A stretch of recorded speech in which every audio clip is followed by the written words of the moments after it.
I mean, there has been intel out there with KD. And let's just talk about just from a business standpoint. KD is doing some phenomenal stuff.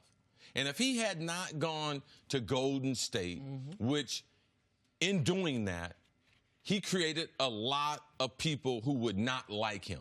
He did not have that type of reputation before he went there. He only got it because he decided to go there.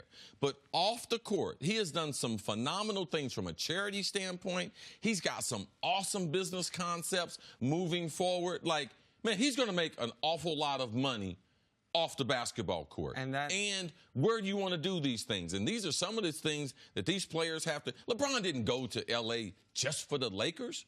Oh, no. The business component, what they're trying to do beyond basketball, then it played into, oh, yeah, I need to do that from Los Angeles. And I believe that KD is going to happen here in New York, Nick. The single greatest generator of black generational wealth in this country is the National Basketball Association.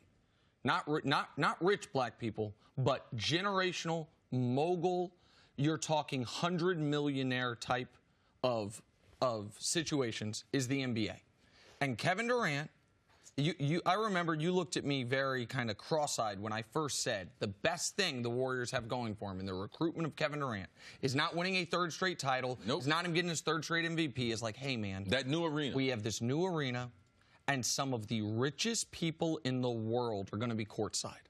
Stay for one extra year. Get 41 games to hobnob with them afterwards. Make those contacts. Get seed money for your venture capital stuff that you're doing with Rich Kleinman. NBA fans need to recognize that for the echelon of player, of which there's only a very select few, LeBron, KD, Steph, and that might be the list, it is not just about basketball decisions anymore. It is about where can I build my empire?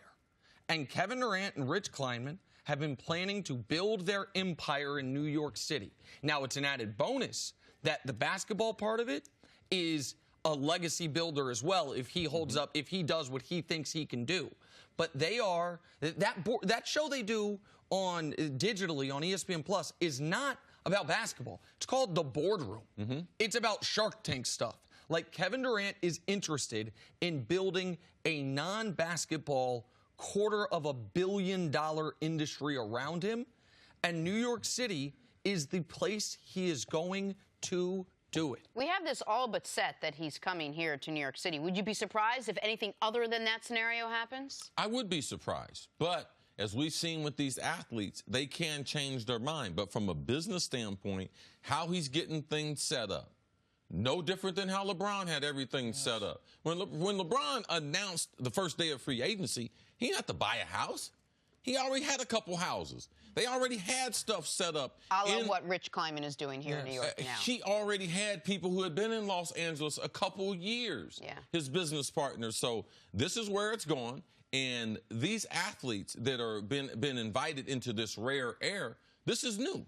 I mean, this is new to the world of sports, and the NBA and the players are taking advantage. And as Nick said, there's only a handful that are invited into this hierarchy, and they're taking advantage of it. If there were guys in all of sports that I could pick, okay, I'm going to pick their portfolio of what they're going to potentially do when they stop playing either football, baseball, or basketball, it would be between LeBron and what he's going to do ultimately being movies, shows, agency owning with Clutch Sword, owning the team.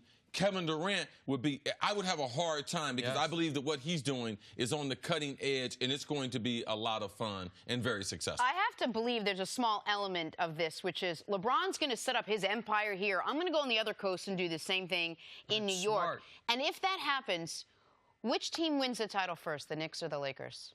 Ooh. Oh, that's one hell of a question, and a lot would have to do with who gets the Robin first. Because they both need a They both need a Robin. someone else.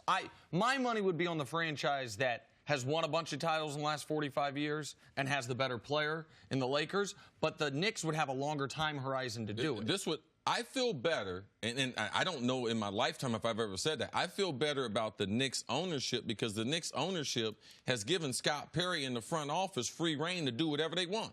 James Dolan is not interfering. They cleared the books. They don't have any bad contracts. And you know something, too?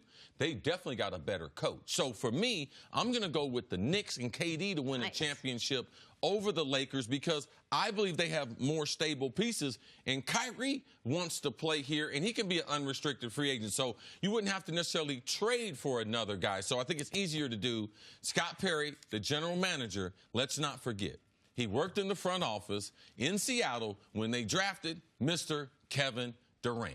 All right? Yeah. That is more than the business. That right there, hold on to that nugget. There's a reason why I get off of Kristaps. Why?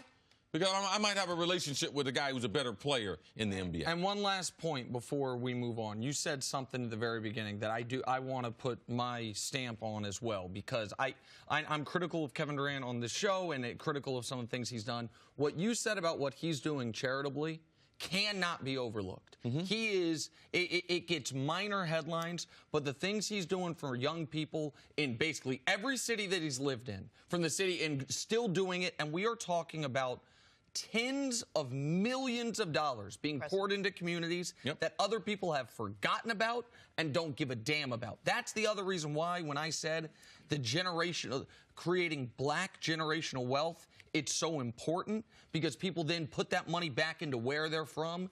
And Durant's been overshadowed in that regard by LeBron as well, and unfairly, because what Durant does charitably is second to none in the NBA. And people, no matter where he goes, he'll keep doing that. Thanks for watching. Subscribe here to get the latest from the show. Also, be sure to check out more of the best clips from First Things First, or go watch a few segments from our other shows on FS1.